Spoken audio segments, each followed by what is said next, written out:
안녕하십니까. 법무법인 평안에서 형사팀 팀장을 맡고 있는 형사전문 변호사 최봉균입니다. 성범죄 관련 수백 건의 사건을 불송치, 불기소, 무죄를 끌어내면서 이 원나잇 부분에서만큼은 여러분께 가장 강력한 팁을 드릴 수 있는 전문가라고 스스로 자부하는데요. 알고 있으면 아무 일도 일어나지 않지만 모르고 있으면 인생 전체가 박살날 수 있는 정보들로만 오늘 공개해드리겠습니다. 집중해주세요.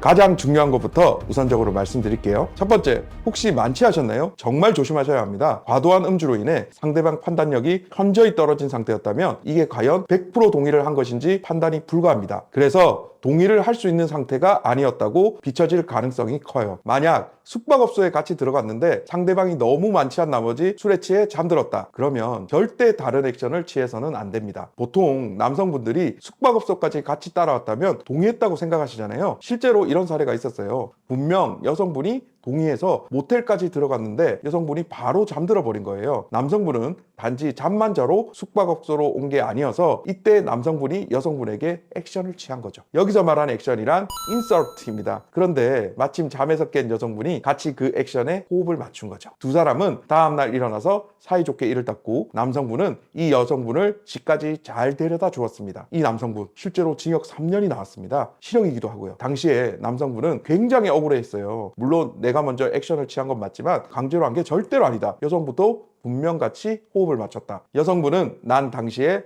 블랙아웃이었다. 이렇게 주장했고요. 재판부는 여성분의 손을 들어주었습니다. 남성은 결국 1심에서 구속됐고 2심에서 집행유예라도 받기 위해서 거액의 합의금을 내야 했습니다. 이렇게 술에 취해서 누워있는 사람에게 액션을 취하면 이거 중간간이라는 아주 무거운 범죄가 성립될 수 있습니다. 이거는 분명히 범죄가 맞습니다. 사실상 억울해하시면 안 돼요. 절대로 만취한 사람을 함부로 터치해서는 안 됩니다. 두 번째, 절대 강압적으로 보이는 행동을 하시면 안 됩니다. 일단 상대방이 나를 고소했다면 내 입장에서는 강제가 아니라 서로 원해서 한 것이었다고 주장해야 하는데 경찰이 막상 술집이나 길거리, 모텔 입구 이런 곳들의 CCTV를 살펴보니 뭐 팔을 잡아 건다거나 어깨동무를 한다거나 뒤에서 껴안았다거나 이런 장면들이 찍혀 있었다는 말이죠. 이런 행동을 절대 하시면 안 됩니다. 소위 말해서 오늘 밤 어떻게든 한번 해보겠다는 느낌의 증거들이 남아있으면 정말 불리합니다. 당연히 숙소는 여성분과 나란히 같이 걸어 들어가야 하고요. 여성분이 심하게 비틀대는 걸 부축하거나 얻고 들어가는 장면이 나오면 정말 불리합니다. 세 번째로 숙소 안으로 들어갔다면 녹음하세요. 일단 상대방의 목소리와 내 목소리가 들어간 녹음은 불법이 아닙니다. 상대방의 동의를 구하지 않고 몰래 녹음했다 할지라도 내 목소리가 들어갔다면 불법이 아니에요. 그래서 숙소 안에서 자연스러운 대화를 통해서 강압이 아니었다는 증거를 남겨두시는 게 정말 중요합니다. 녹음 파일은 늘 강력한 효과가 있어요. 혹시 뜨거운 목소리가 들어가는 것도 불법이 아닐까요? 궁금하실 텐데요. 불법이 전혀 아닙니다. 그 녹음된 목소리를 유포한다든지 이런 경우에는 당연히 큰 문제가 되겠지만 단지 녹음 자체만으로는 불법이 아니에요. 이렇게까지 해야 하나 싶으신 분들도 있으실 텐데 물론 선택은 여러분의 몫입니다. 저는 지금 변호사로서 여러분이 억울하게 고소를 당할 때 방어하는 방법에만 초점을 두고 말씀드리고 있습니다. 네 번째, 노는 진짜 노입니다. 여러분,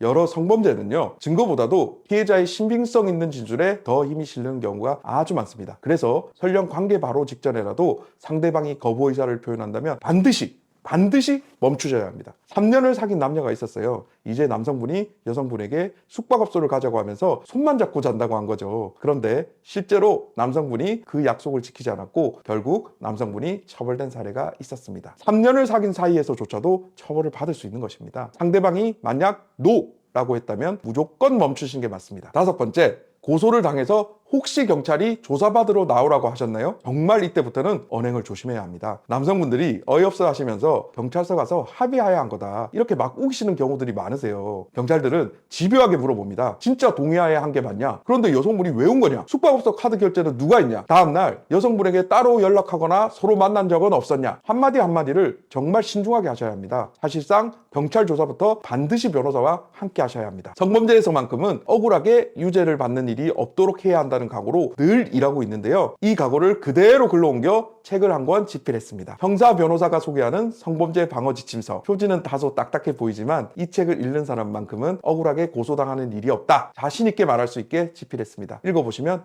분명 도움이 되실 겁니다. 한편 성범죄로 억울하게 고소를 당하셨다면 가장 중요한 것은 역시 초기 대응입니다. 아주 초기 단계부터 반드시 변호사를 선임하셔야 사건을 빨리 끝낼 수 있어요. 늘 편하게 연락 주시기 바랍니다. 대기업도 줄 서는 승소 실력을 기반으로 저보다 저보다 빨리 대응할 수 있는 변호사는 대한민국에 없다라는 마음으로 신속하게 대응하겠습니다.